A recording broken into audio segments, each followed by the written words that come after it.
साथ बोलिए, भारत माता की। क्यों भाई, कराड़ दक्षिण वालों की आवाज को क्या हो गया है? अतुल बाबा को जिताना है या नहीं जिताना है? गत समय की गलती को सुधारना है या नहीं सुधारना है? तो ऐसी आवाज नहीं चलेगी। मेरे साथ दोनों हाथ उठाइए। मोदी जी महाराष्ट्र में है, नासिक की और कहीं है, उन तक आवाज जानी चाहिए। दोनों हाथ उठाइए, बहनें भी उठाएं, विजय के संकल्प की मुट्ठी भींचिए और प्रचंड आवाज से बोलिए, भारत माता की जय जय जय जय जय शिवाजी, जय जय जय जय जय भवानी, वंदे वंदे। आज कराड़ दक्षिण की इस विराट सभा में आए हुए प्यारे भाइयों बहनों माताओं और मेरे जिगर के टुकड़े जैसे युवा मित्रों, आप सभी को राम राम। भाइयों बहनों, सबसे पहले मैं उत्तरेश्वर महादेव और कृष्णा माई को प्रणाम कर कर मेरी बात की शुरुआत करना चाहता हूं। पूरे देश को जिन पर गर्व है वो छत्रपति शिवाजी महाराज, धर्मवीर संभाजी महाराज, महात्मा फूले, क्रांति ज्योति सावित्रीबाई, डॉक्टर अंबेडकर जी और तिलक महाराज की इस भूमि को प्रणाम कर कर मेरी बात की शुरुआत करना चाहता हूं। मैं आज यहां पर आया हूं तब यशवंतराव चौहान जी को भी मनपूर्वक याद करता हूं, जयंतराव भोसले को स्मृति में लाकर मेरी बात की शुरुआत करना चाहता हूं। भाइयों बहनों, अभी मैं अतुल दादा को सुन रहा था। अतुल दादा ने कहा कि मैं दूसरी बार आया हूं। अतुल दादा, मैंने सामने से मांग कर कहा है, कराड़ दक्षिण में जरूर जाऊंगा, मुझे जाना है। क्योंकि कराड़ वालों, गत विधानसभा में मैं आया था, आपने काम अधूरा रखा, 9,000 वोट कम दिए, सिर्फ 4,500 वोट इस ओर देते तो हमारा अतुल दादा अब तक एमएलए बन गया होता। कोई बात नहीं, फिर से एक बार मौका है। मैं आपको कहने आया हूं, आप अतुल दादा को विधायक बना दो, उसको बड़ा आदमी बनाने का काम भारतीय जनता पार्टी करेगी।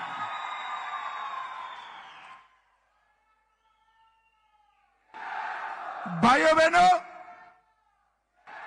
2019 में भाजपा सेना युति को बहुमत मिला था, जनादेश मिला था। जनादेश के साथ विश्वासघात हुआ, मगर इस बार हम कोई गलती नहीं करने वाले हैं। इस बार महायुति की सरकार प्रचंड बहुमत के साथ आने वाली है, प्रचंड बहुमत के साथ। सातारा जिला हमेशा से वीरों की भूमि रहा है। सातारा की गद्दी ने शिवाजी महाराज के, संभाजी महाराज के मृत्यु के बाद कई सालों तक औरंगजेब के दांत खट्टे करने का काम किया और आज भी यहां से हजारों हजारों युवा मां भारती की सेना की भर्ती होकर मां भारती के लिए प्राण देने के लिए तत्पर रहते हैं। सातारा की वीर माताओं को मैं मनपूर्वक प्रणाम करना चाहता हूं। जिन्होंने अपने नौनिहालों को सेना में रक्षा के लिए भेजा है। भाइयों बहनों, नरेंद्र मोदी जी हमेशा से सेना के जवानों का सम्मान करते हैं। इंदिरा गांधी ने एक वादा किया था, वन रैंक वन पेंशन का। 40 साल कांग्रेस की सरकार रही, इंदिरा जी रही, राजीव जी रहे, सोनिया मनमोहन रहे, मगर वन रैंक वन पेंशन का वादा पूरा नहीं हुआ। वो वादा पूरा करने का काम हमारे नेता, आपके प्रिय देश के प्रधानमंत्री नरेंद्र मोदी जी ने किया। नरेंद्र मोदी जी ने और 1,55,000 करोड़ रुपया ये 10 साल में तनख्वाह से ज्यादा वन रैंक वन पेंशन के तहत हमारे सेना के जवानों के और उनके परिवार के अकाउंट में भेज दिया है। और ये राहुल बाबा जो झूठ बोलने की फैक्ट्री है, वो अग्निवीर को लेकर झूठ फैला रहे हैं कि अग्निवीर सेना के जवानों को बेकार कर देगा। मैं आज यहां पर महाराष्ट्र के युवाओं को कहने के आया हूं, आप इनके झांसे में ना आइए। अग्निवीर युवाओं को बेकार कराने का कार्यक्रम नहीं है, अग्निवीर सेना को युवा करने का कार्यक्रम है।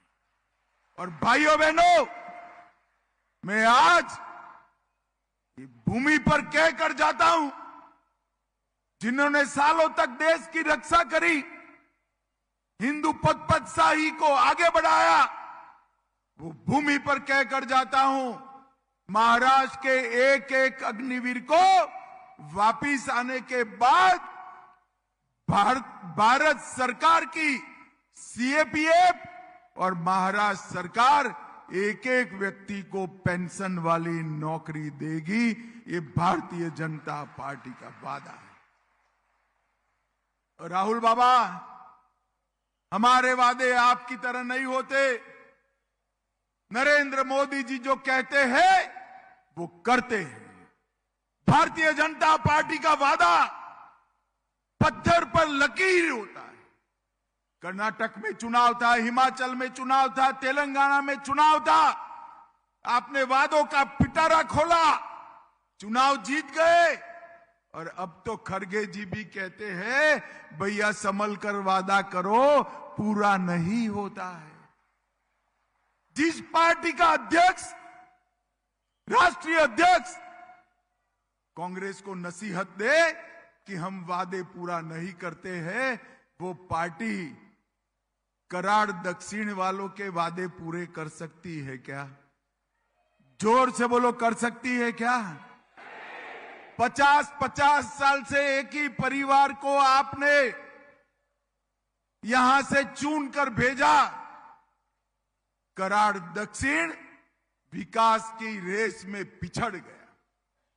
आज स्वयं एमएलए के इर्द गिर्द गरीबों की झोंपड़ियां हैं। मैं आज कराड़ दक्षिण को कहकर जाता हूं, एक एक गरीब को पक्का मकान देने का काम अतुल दादा करेंगे। और अतुल बाबा को भी कहना चाहता हूं, प्रधानमंत्री जी की जो आवास योजना है, इसकी प्रायोरिटी गरीब व्यक्ति है, इसमें कोई कृपा नहीं करता है।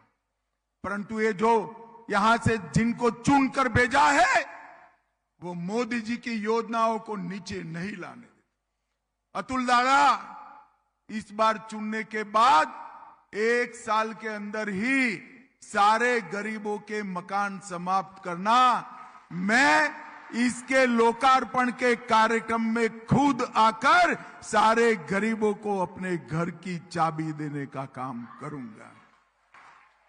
मोदी जी ने इस 14 साल के अंदर 10 करोड़ गरीबों को मकान देने का काम किया है।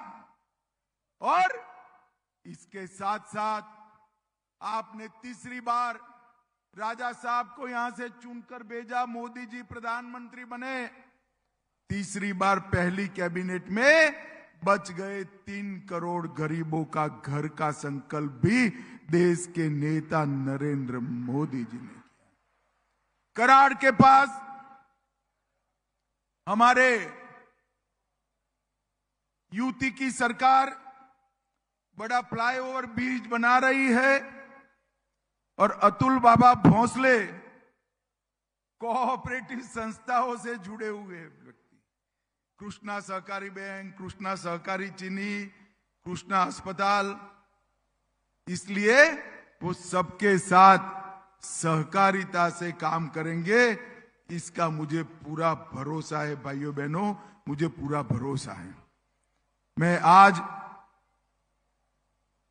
इस पवित्र भूमि पर आया हूं तब आप सभी को कहना चाहता हूं, भारतीय जनता पार्टी की सरकार ने अनेक संकल्प हमारे जो 50 साल पहले लिए थे, लोग हमारा मखौल उड़ाते थे, ये संकल्प चुनावी वादे हैं, पूरा नहीं होंगे, मगर जैसे ही मोदी जी की सरकार आई, एक के बाद एक संकल्प पूरा हुआ।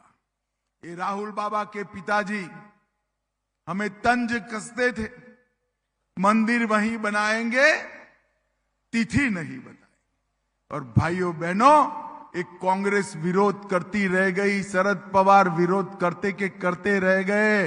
मोदी जी ने श्री राम मंदिर, जहां अयोध्या में प्रभु श्री राम का जन्म हुआ था, वहां उसका भूमि पूजन भी किया, उसका कंस्ट्रक्शन भी किया और जय श्री राम करते हुए प्राण प्रतिष्ठा का काम भी समाप्त कर दिया।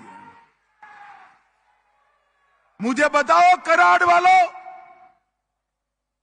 अयोध्या में जहां प्रभु श्री राम जन्मे थे, वहां पर मंदिर बनना चाहिए या नहीं बनना चाहिए?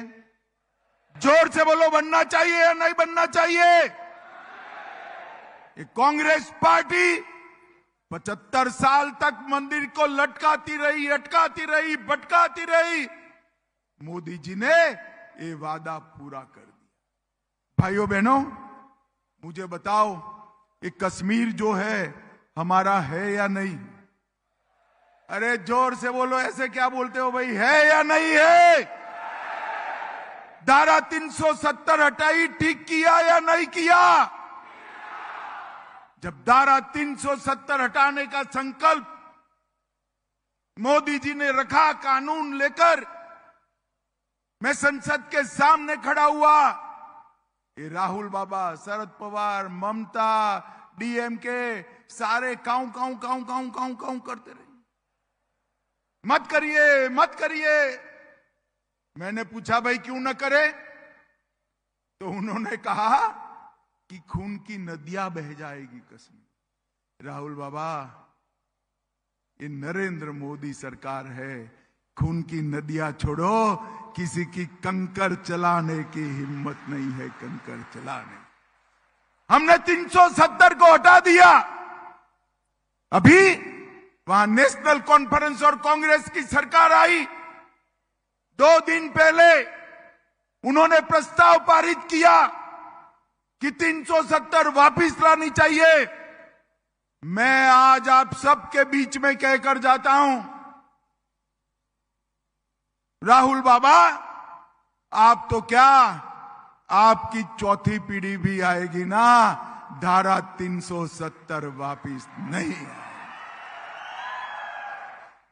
कश्मीर भारत का है, इस पर कोई उंगली उठाकर देख नहीं सकता। आपका शासन था, आए दिन पाकिस्तानी आतंकवादी बम धमाके कर भाग जाते थे और मनमोहन सरकार के माथे पर जू नहीं रेंगती थी। नरेंद्र मोदी सरकार आई और उरी और पुलवामा में हमला किया। वो भूल गए कि अब मनमोहन सिंह की सरकार नहीं है, अब नरेंद्र मोदी की सरकार है। 10 ही दिन में एयर स्ट्राइक और सर्जिकल स्ट्राइक कर कर पाकिस्तान के घर में घुसकर आतंकवादियों का सफाया करने का काम नरेंद्र मोदी जी ने। और उस वक्त ये सारे नेता सबूत मांगते थे। राहुल बाबा सबूत मांगते थे। राहुल बाबा जरा सी समझ होती तो आप सबूत न मांगते, टीवी पर पाकिस्तान वालों का लटका हुआ मुंह देख लेते तो मालूम पड़ जाता वहां क्या हुआ है। भाइयों बहनों, इनके लिए देश से ज्यादा अपनी वोट बैंक है। औरंगाबाद का नाम संभाजी नगर होता है, ये विरोध करते हैं। मैं पूछना चाहता हूं उद्धव ठाकरे जी को, उद्धव ठाकरे जी, सत्ता के लिए बाला साहब की पूरी विरासत के साथ धोखा करना कितना ठीक है? आप धारा 370 का विरोध करने वालों के साथ बैठे हैं। आप राम मंदिर का विरोध करने वालों के साथ बैठे हैं। आप संभाजी महाराज के नाम से नामकरण का विरोध करने वालों के साथ बैठे हैं। और अब आप वक्फ के अंदर मोदी जी जो सुधार ला रहे हैं वो कानून का भी विरोध करने के वालों के साथ बैठे हैं। मुझे बताओ कराड़ वालों, कांग्रेस सरकार ने वक्फ कानून को बदलकर इसके अंदर एकाधिकार वक्फ बोर्ड को दे दिया, जिसका दुरुपयोग होता है। वो वक्फ बोर्ड के कानून को बदलना चाहिए या नहीं बदलना चाहिए? जोर से बोलो, बदलना चाहिए या नहीं बदलना चाहिए? अभी अभी 2 दिन पहले कर्नाटक के वक्फ बोर्ड ने कई गांव, मंदिर समेत, किसानों के घर समेत, किसानों की खेती की भूमि समेत वक्फ की संपत्ति कर दी। और राहुल बाबा कुछ नहीं बोलते। और ये अगर अघाड़ी की सरकार आई तो महाराष्ट्र में भी इसका रिपीटेशन होगा। मगर कराड़ वालों, आप चिंता मत करो, ना अघाड़ी की सरकार आनी है, ना किसानों की भूमि वक्फ की भूमि होनी है। आज मैं दक्षिण कराड़ के लोगों को कहकर जाता हूं कि भारतीय जनता पार्टी इसी सत्र के अंदर वक्फ का बिल भी लाएगी और इसको पारित भी कराएगी, उसको कोई नहीं रोकेगा। भाइयों बहनों, मोदी जी ने समृद्ध भारत का वादा देश की जनता के सामने किया है। और समृद्ध भारत तभी बन सकता है कि भारत के राज्य समृद्ध बने।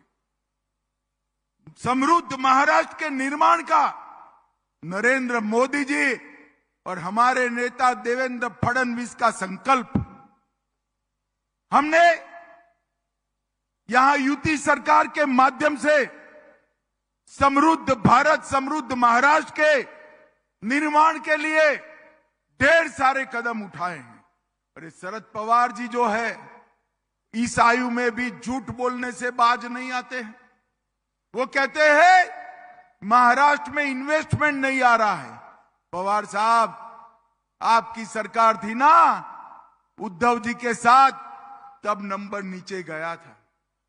हमारी एकनाथ शिंदे और देवेंद्र जी की सरकार आने के बाद 2 साल से भारत में सबसे ज्यादा विदेशी निवेश किसी एक राज्य में आ रहा है तो हमारे महाराष्ट्र के अंदर आ रहा है। महाराष्ट्र और हमारे अतुल बाबा मांगने में थोड़ा दिल कमजोर रखते हैं। बहुत भले आदमी हैं, पढ़े लिखे आदमी हैं।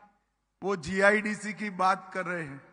मैं आज कहकर जाता हूं, एक बहुत बड़ा अच्छा राष्ट्रीय स्तर का इन्वेस्टमेंट हम कराड़ दक्षिण में लाएंगे, ये हमारा वादा है। और भाइयों बहनों,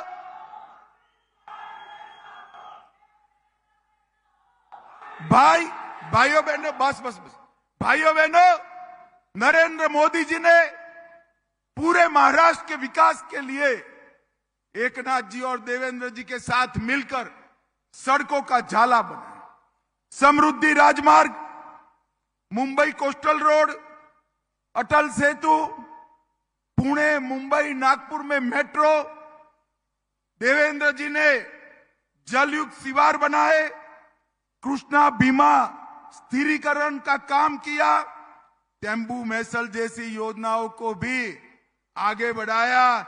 मैं पवार साहब को पूछना चाहता हूं कि आप एक भी काम बता दीजिए जो अघाड़ी की सरकार में हुआ था। मेरा कराड़ वालों से अपील है, जिस प्रकार से महाराष्ट्र का विकास हो रहा है, कराड़ के युवा ऑनलाइन जाए और पूरे देश के विकास के साथ इसकी तुलना करे। सबसे तेज विकास मोदी जी के शासन में, देवेंद्र के शासन में अगर कहीं हो रहा है तो हमारे महाराष्ट्र के अंदर हो रहा है मित्रों, महाराष्ट्र। और आज मैं उद्धव ठाकरे के जी को भी कहने आया हूं, हिंदुत्व को पाखंड कहने वाले लोगों के साथ आप बैठे उद्धव जी।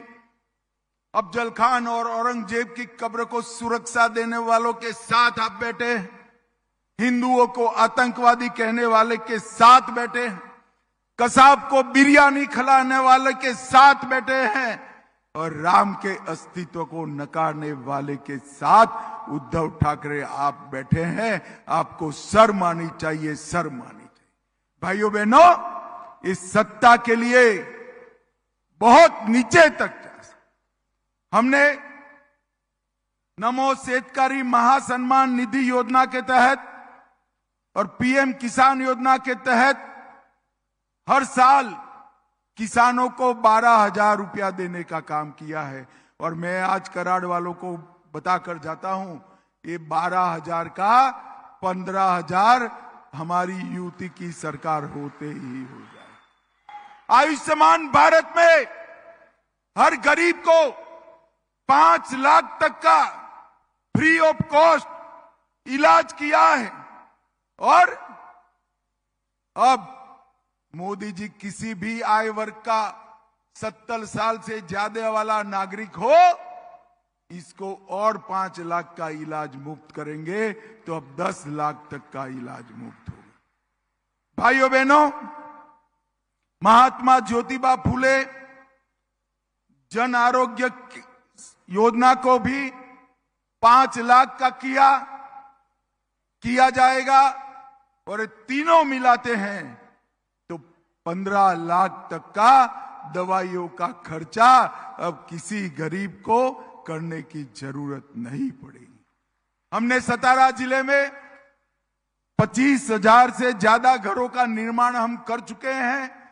और अतुल बाबा, चिंता मत करो, कराड़ दक्षिण में एक भी घर बाकी नहीं रहेगा, ये मोदी का गारंटी है। 2,70,000 लाभार्थियों को घर में नल से पानी पहुंचाया है।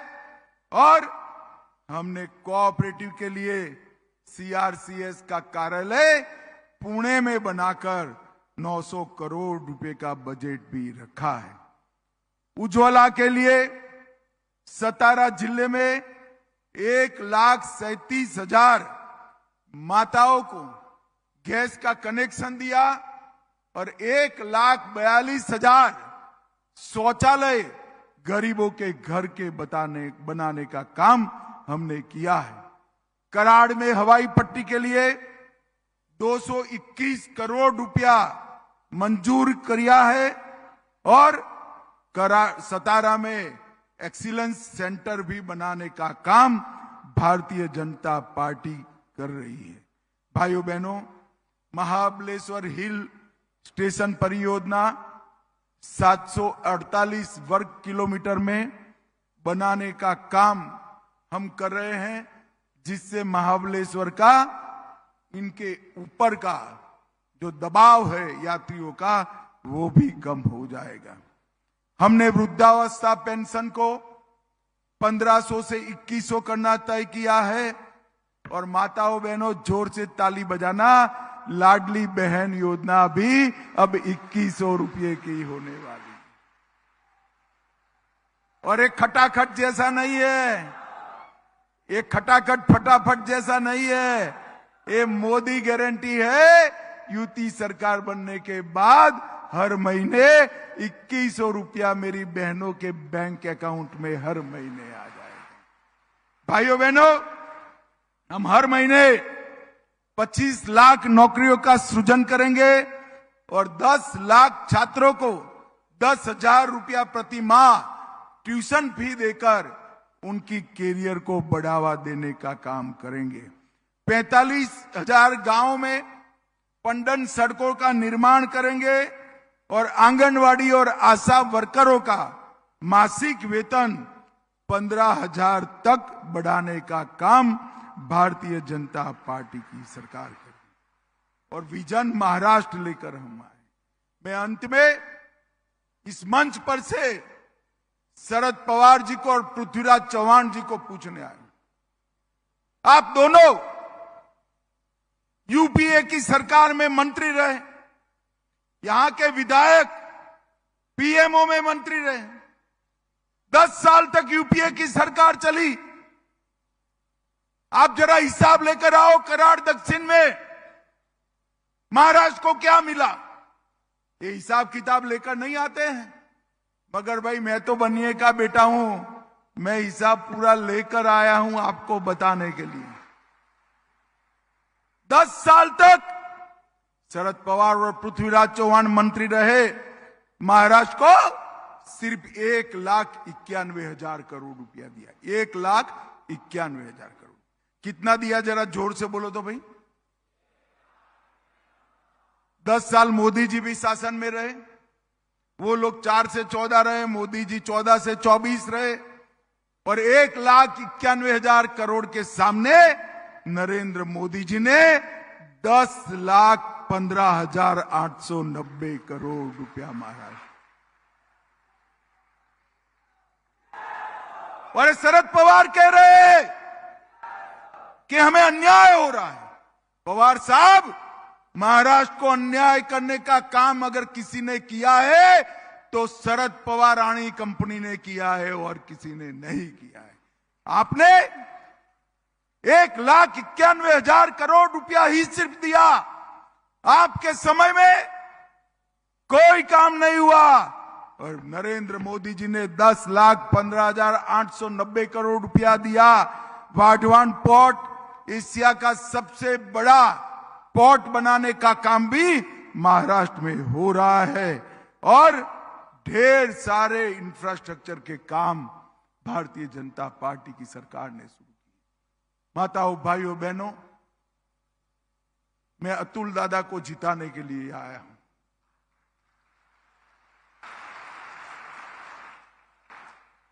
गत चुनाव में अतुल दादा कुछ 9,000 समथिंग से हार गए थे।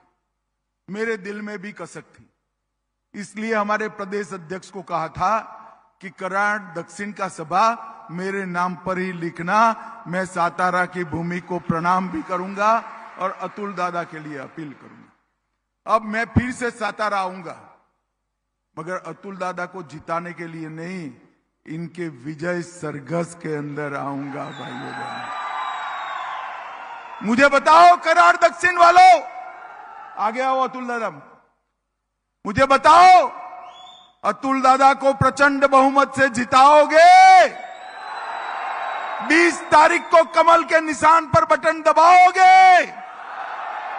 महायुति की सरकार बनाओगे? मोदी जी के हाथ मजबूत करोगे? तो मेरे साथ दोनों हाथ उठाओ, उठाओ दोनों हाथ, विजय के संकल्प की मुट्ठी भींचो और प्रचंड आवाज से बोलिए, भारत माता की जय जय जय जय जय शिवाजी, जय जय जय जय जय भवानी, जय श्री राम, जय जय श्री राम। आप सभी का बहुत बहुत धन्यवाद। नमस्कार।